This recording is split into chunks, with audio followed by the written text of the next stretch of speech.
Hello again, I am Blunty, and this here is the answer to a need that I, and many people like me, have been aching for quite some time now. And if you're a working professional or semi-pro enthusiast level type guy in video production or photography or any of those creative endeavors, you are about to have a very large smile on your face, because this is the WD Passport Pro. It's only just been announced today. It'll be hitting shelves in April, but I have been lucky enough to have had one on my desk for a couple of days now, putting it through its paces.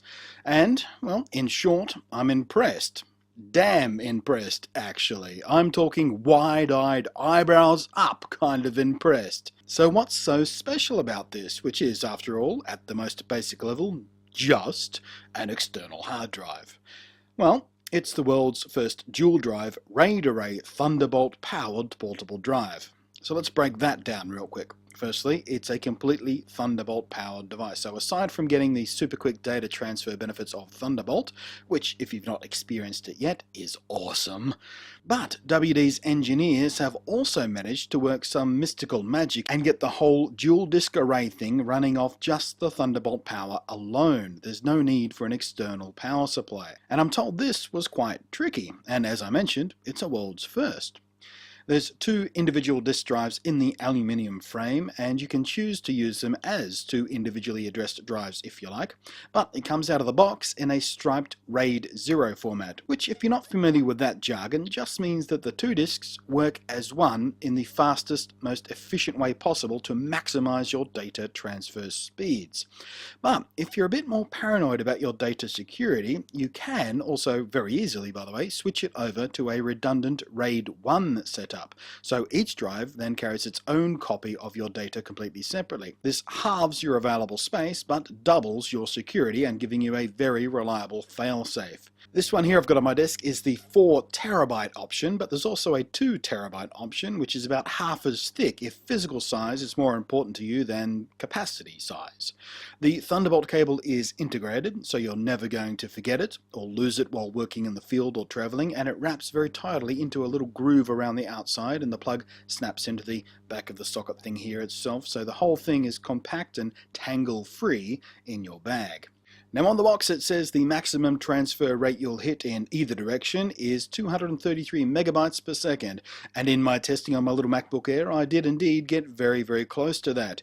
These screen captures you're seeing are a bit slower than what I got in my normal tests because the act of writing the video screen capture was claiming some of the computer's time for itself, of course. But these will work as a useful comparison point because, as you can see here, comparing it directly with the standard USB 2.0 dual drive desktop thingy I normally use for my video production work, it is massively faster. And speaking personally, I've got a lot of trust in WD drives. I've been using them for years now. There's the big boy I use for my video work normally, and I've got a portable passport drive I use while traveling. They're both from WD, and both have been in heavy use for at least a couple of years each with absolutely zero problems. But in both cases, I have been pining for something that is both considerably faster and that I can use at home and on the road without having to use two separate drives and without significant compromise in speed, capacity or size in either direction. Now, SSDs of course are small, very fast and very good for most tasks, but the capacities are lower than I'd like and they're still way too expensive in the dollar per megabyte math for my tastes, and especially at the speed at which I gobble up the jiggly bytes. And while the Passport Pro isn't quite as fast as a Thunderbolt attached SSD, it is easily fast enough for my needs as a video producer guy. And at 2 or 4 terabytes, even if you're working with the catastrophically huge amounts of data produced by raw video footage from things like the Blackmagic cinema cameras and the like, you'll be as happy as a pig in the proverbial. And that is who this drive is aimed at. Photo and video guys like me who produce content on an ongoing and nearly daily basis, we generate massive amounts of data and it needs to be shifted around and accessed very quickly to maximize our workflows so we can spend more time just, getting the job done and less time waiting for files to be moved about and backed up and transferred across and all that kind of stuff. But back to some practical notes here. It does of course get warm in use, as all disk drives do, and there's a small fan in there to help keep things under control if you're really chugging things about. But I've been finding it very rarely spins up at all, and the drive is usually utterly silent. There's no whirring or a high-pitched whine. There isn't even any noticeable vibrations transferred to the desk it's sitting on, or anything like that that you can sometimes get from these high-performance drives. Now, as you may guess, as a piece of high-end gear aimed at working creatives, it's not what you'd call cheap. $499.99 and $649.99 Aussie dollary dues is the asking price for the 2 and 4 terabyte models respectively. Not cheap, but not outrageous either. And for some working professionals, that cost could be absorbed within a paying gig or three pretty easily anyway.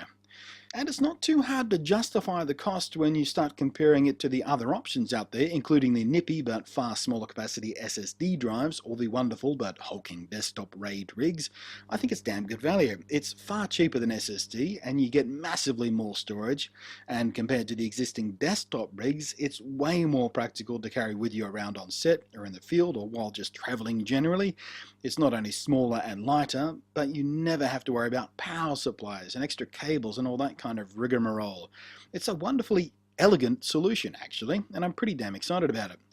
There is one, and only one, singular thing I would change about it, and that's the built-in cable. On the off chance I'm careless, or perhaps stupid and clumsy, and manage to damage it, it's not user replaceable. It's all integrated and built in there. But I will freely admit that's likely to be a very rare issue. It's just, something to note. If you happen to be one of those careless or clumsy people, I suppose. WD seem very passionate and enthusiastic about responding to admittedly little niche needs out there like this product. It's obvious they've spent time talking to working pros, asking them about what they want and what will be useful to them in their practical daily working lives. And while I don't expect they'll sell millions of these, to those of us who have needed something like this and have only needed it more and more urgently as higher and higher quality video becomes the norm, both in resolutions with 2, 4 and even 6K video, and the demand for higher bit rates and even raw video, well, it's almost instantly become irreplaceable to me. There's nothing else out there that does what this does, and what it does is very valuable to those who need it. Anyone who generates and works actively with big piles of big files, photo and video, musicians, graphic designers, digital artists, you're all drooling over this thing already, aren't you? And you should have seen my eyes light up when the WD people were all like, "Hey Blunty, check this out."